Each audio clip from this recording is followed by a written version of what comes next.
Hola mis niños, ¿ya me estaban esperando? Qué bueno volver a encontrarnos para juntos continuar reafirmando contenidos de lengua española en la unidad 12.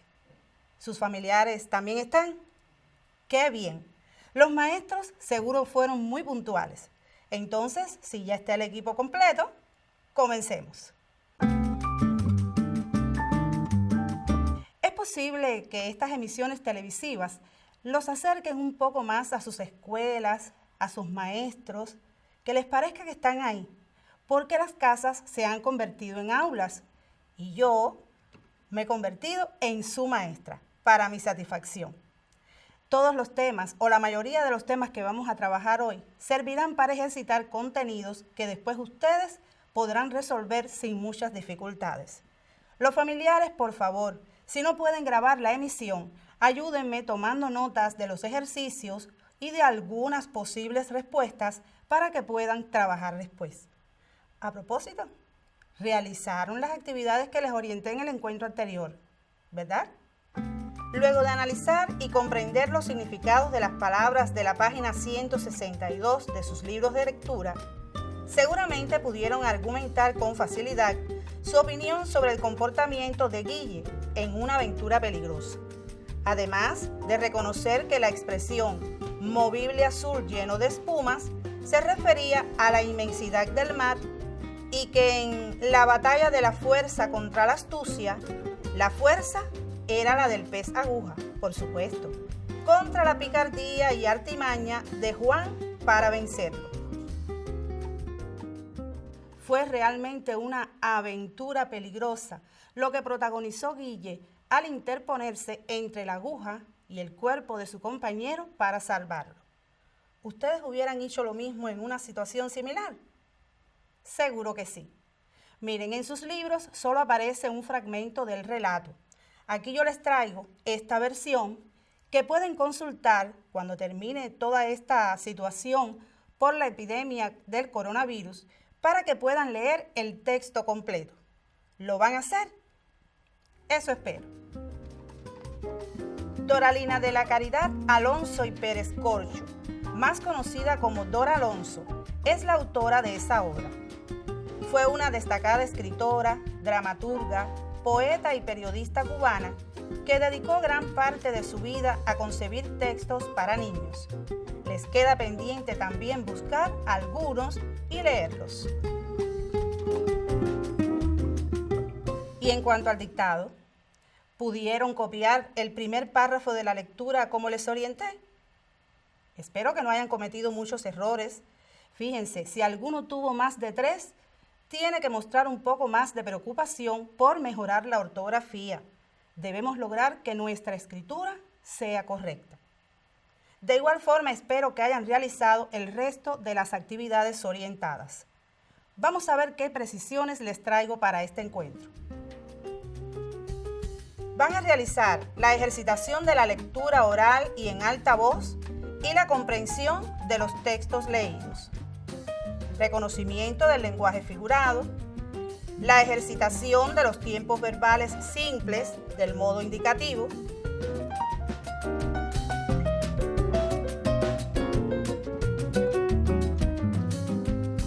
la ejercitación también de la escritura de los verbos ir, hacer y hallar, así como también sus formas verbales, y por supuesto la redacción de textos narrativos con elementos descriptivos y textos argumentativos.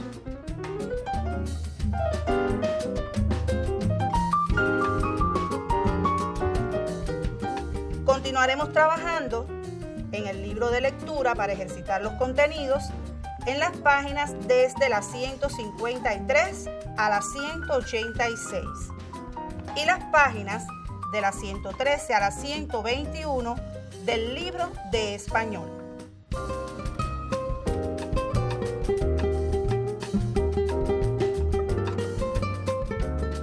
Vamos a comenzar ya las orientaciones para trabajar algunos de esos ejercicios. Les propongo hacerlo a partir de imágenes. Observen las que voy a presentarles y determinen con qué hecho histórico están relacionadas. Aproximadamente a las 3 de la madrugada del 17 de abril, en el punto 1, sede del alto mando de la revolución ubicado en La Habana, el comandante en jefe, Fidel Castro, da por confirmado el desembarco de tropas invasoras. De inmediato imparte órdenes para enfrentarlo. A la entrada de Girón, los efectivos de la Brigada 2506 refuerzan las defensas. El batallón 111, al mando del comandante Borges, que en cumplimiento de una orden del comandante en jefe, desde la noche anterior atraviesa la ciénaga en la dirección Pálpite-Soplillar-Cayo Ramona, llega a las proximidades de este último punto. En el frente Yaguarama-San Blas-Playa Girón, las columnas de blindados continúan el avance hacia las proximidades de San Blas, así como varias unidades de infantería.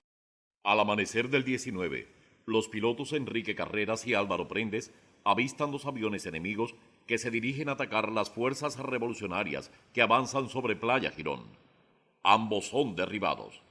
Otro B-26 se dirige hacia el Central Australia, donde se encuentra el puesto de mando de las milicias y el ejército. Es derribado por las baterías antiaéreas. En el frente San Blas Girón, las piezas artilleras realizan fuego de hostigamiento sobre las posiciones mercenarias, y apenas amanece, comienza el avance bajo el fuego de los morteros enemigos que baten la carretera. Pero aquí tampoco se detiene la ofensiva.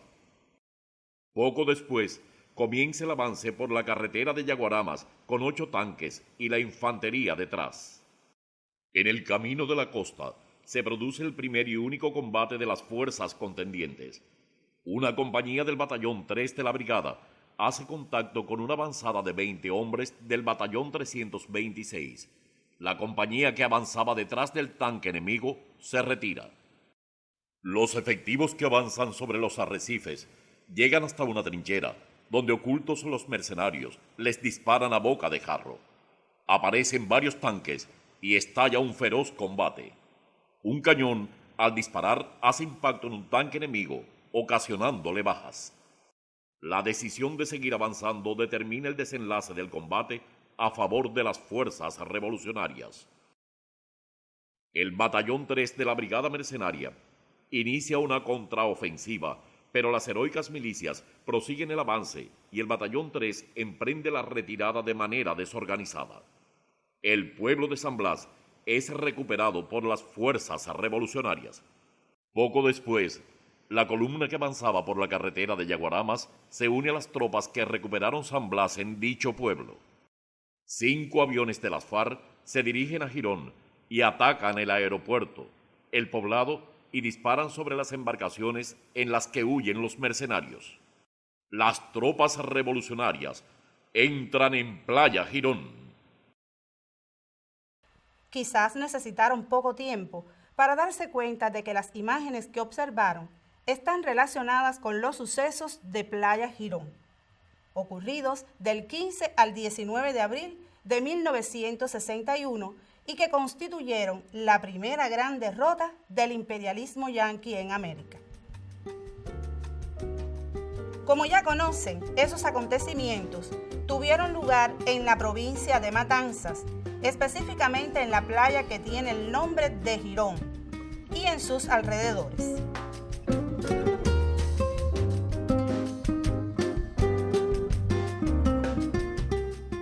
Pues bien, les he anticipado todo esto porque ahora vamos a trabajar con una obra que recrea poéticamente la historia de un hecho ocurrido uno de esos días.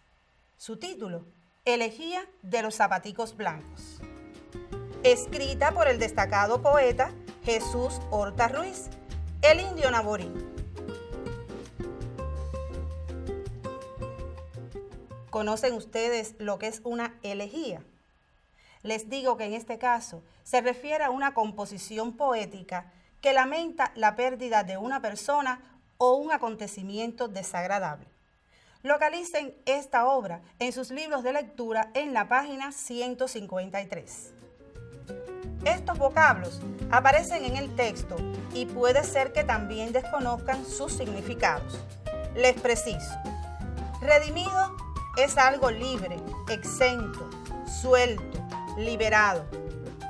Náufrago es una pérdida grande, desamparo, abandono. Y mercenario es un soldado que sirve en la guerra a un país extranjero a cambio de un salario.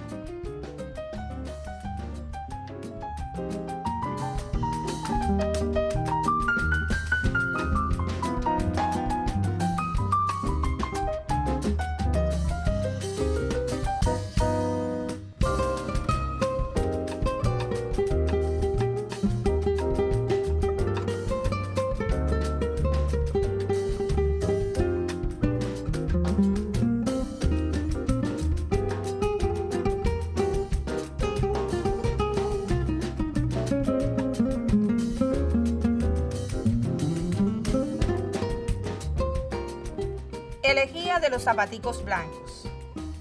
Vengo de allá de la ciénaga del redimido pantano. Traigo un manojo de anécdotas profundas que se me entraron por el tronco de la sangre hasta la raíz del llanto. Nemesia, flor carbonera, creció con los pies descalzos. Hasta rompía las piedras con las piedras de sus callos. Pero siempre tuvo el sueño de unos zapaticos blancos. ¿Llegó Nemesia a cumplir su sueño? Sabemos que sí. Lo que sucede es que solo les leí las primeras 4 estrofas del poema. Ahora vamos a ver qué orientaciones les traigo para trabajar con el contenido de esta obra.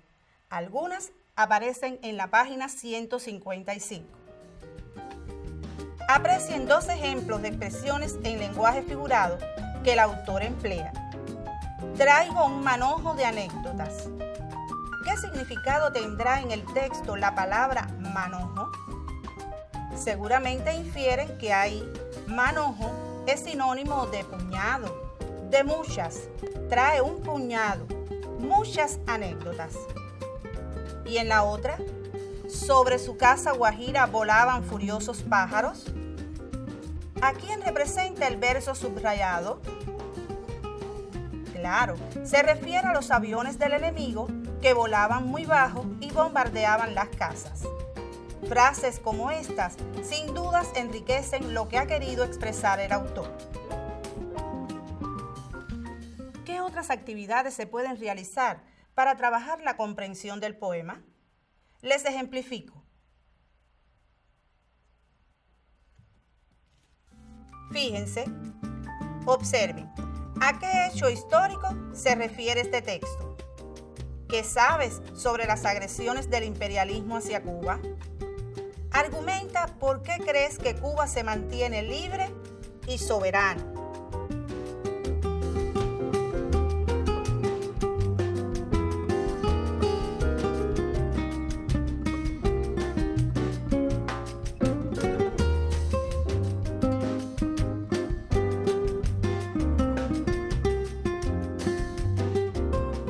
¿Cuántas estrofas tiene el poema? ¿Cuántos versos tiene la segunda estrofa?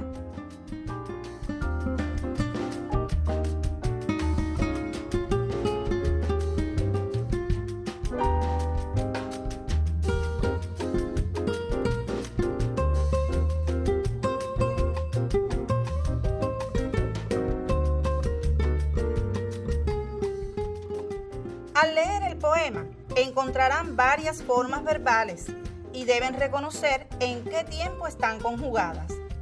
Por ejemplo, estas que les muestro: creció, llegó, rompía, llevaba, volaban, apagarán. ¿Quieren hacerlo rapidito conmigo? Bueno, primero analicen mentalmente la respuesta a la pregunta.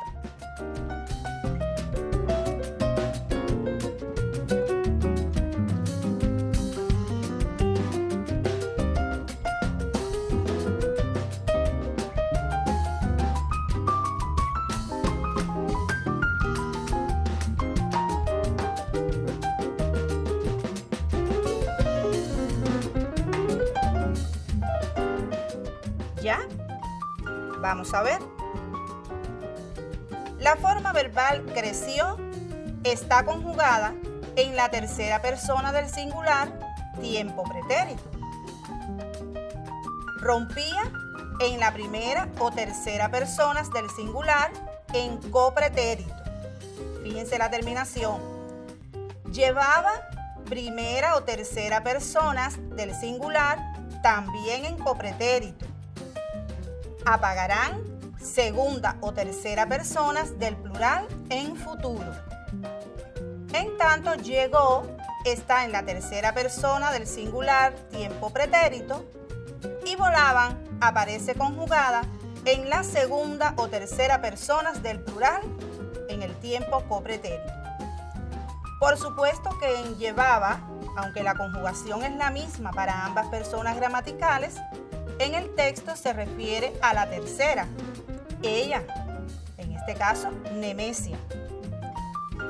Y en volaban específicamente es también la tercera, ellos, los aviones. Cuando lean detenidamente el texto se darán cuenta de lo que les digo.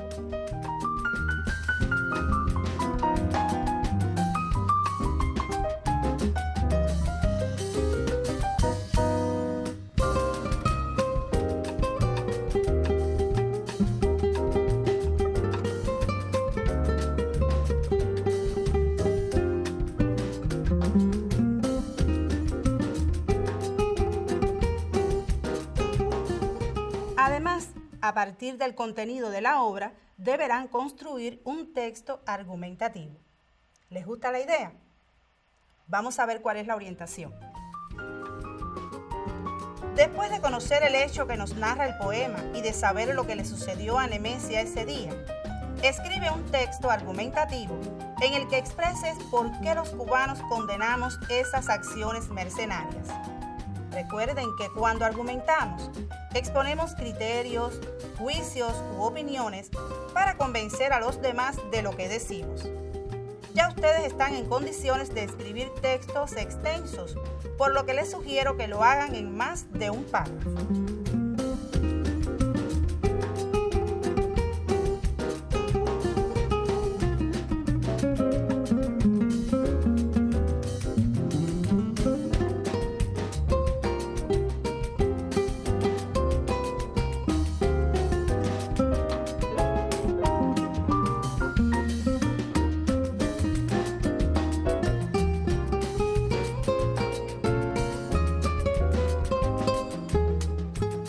Continuamos ejercitando y ahora lo haremos con una obra que aparece en sus libros de lectura en la página 177.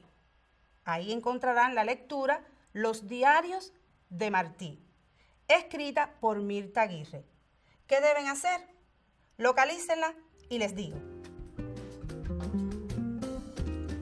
Fíjense, estoy mostrándoles la portada del libro José Martí, Diarios de Campaña, muy relacionado con la obra de la página 177 y la que le sigue en la página 178, que ya comentamos en otro encuentro. Las preguntas derivadas del contenido de la lectura las pueden responder fácilmente si leen de forma consciente. Además, si tienen este libro en la casa, podrán enriquecer las respuestas, pues en él pueden encontrar todos los diarios de campaña de nuestro héroe nacional. A propósito, ¿algunos de ustedes está haciendo un diario? Sí, no me refiero a un periódico, como deben suponer, sino a esa anotación que día a día hacen de todo lo que piensan o lo que les sucede. Si no lo tienen, embúllense. Les va a ser muy entretenido, sobre todo en estos días en los que no pueden salir de la casa. Y no se preocupen, porque los diarios son textos confidenciales. Nadie podrá leerlos sin su autorización. No, pero no empiecen a hacerlo ahora todavía. No, si no hemos terminado, vamos a ver qué otras propuestas de ejercicios les traigo. Fíjense que en la actividad 2 deben construir una oración con el antónimo de traer en tiempo futuro. ¿Qué categoría gramatical es la palabra traer? Un verbo. Recuerden que lo primero es saber cuál es su antónimo, es decir, la palabra que expresa lo opuesto o lo contrario de traer. ¿Ya la tienen? Entonces después empléenla en una oración en tiempo futuro.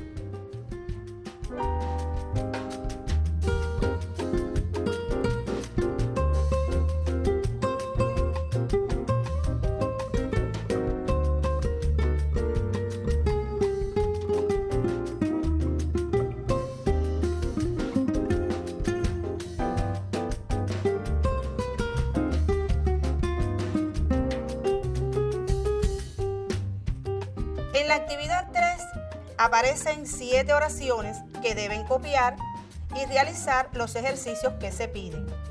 Subrayar las formas verbales, expresar sus tiempos, modos, números y personas a la que pertenece cada una de ellas.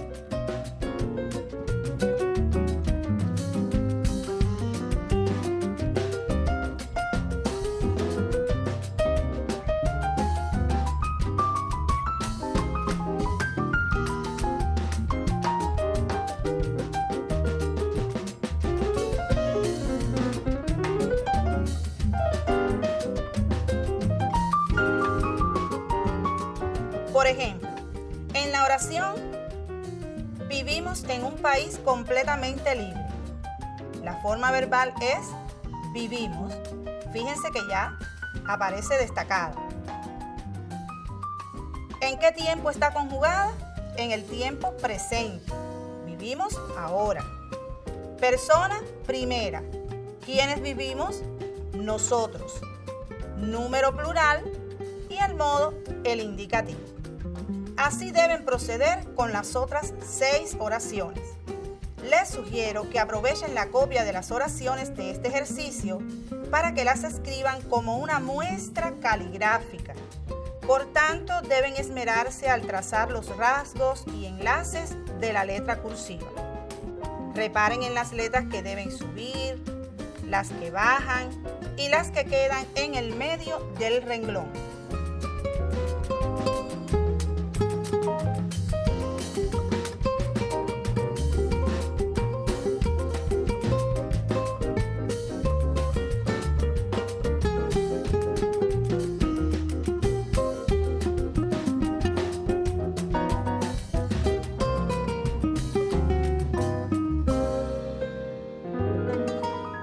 En resumen, traten de que sus textos sean un modelo en la escritura.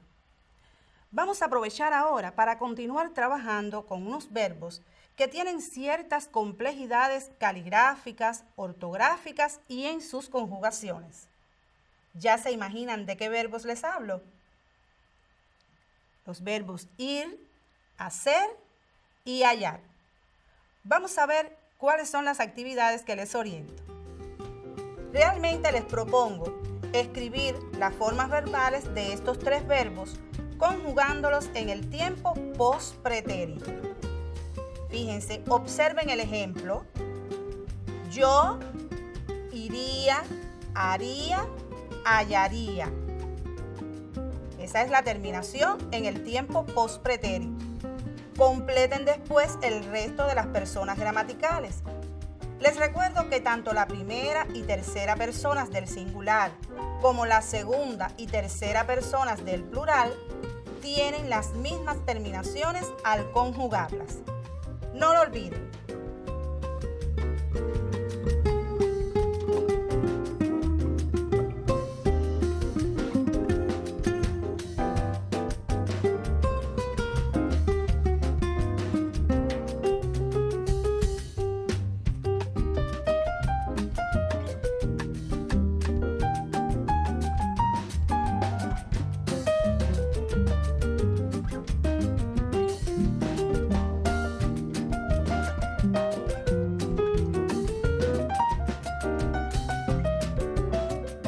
Fíjense, quizás les parezcan muchas las actividades que les estoy sugiriendo para trabajar después, pero recuerden que ustedes en las escuelas tienen 3 frecuencias de lengua española en la semana.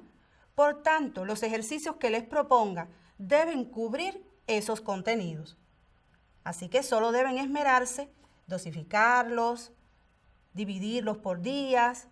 Busquen sus estrategias de manera tal que no tengan que hacerlos todos en una misma sesión. Bueno, ya por hoy es suficiente. Ahora, a lavarse las manos, mantener el cuidado de todas las medidas higiénicas, evitar los saludos con besos y abrazos que ya les he sugerido en otras ocasiones. Y a las 9 de la noche, no se olviden del aplauso merecido para todos esos médicos que están luchando contra el coronavirus. Es cierto que hoy Cuba está distinta. Estamos combatiendo esa terrible epidemia a la que vamos a eliminar. De eso estamos seguros, como también estamos segurísimos de que nuestras conquistas y nuestra soberanía no nos las quita nadie. Nos vemos en otra oportunidad. Hasta entonces. Canto y llanto de la tierra.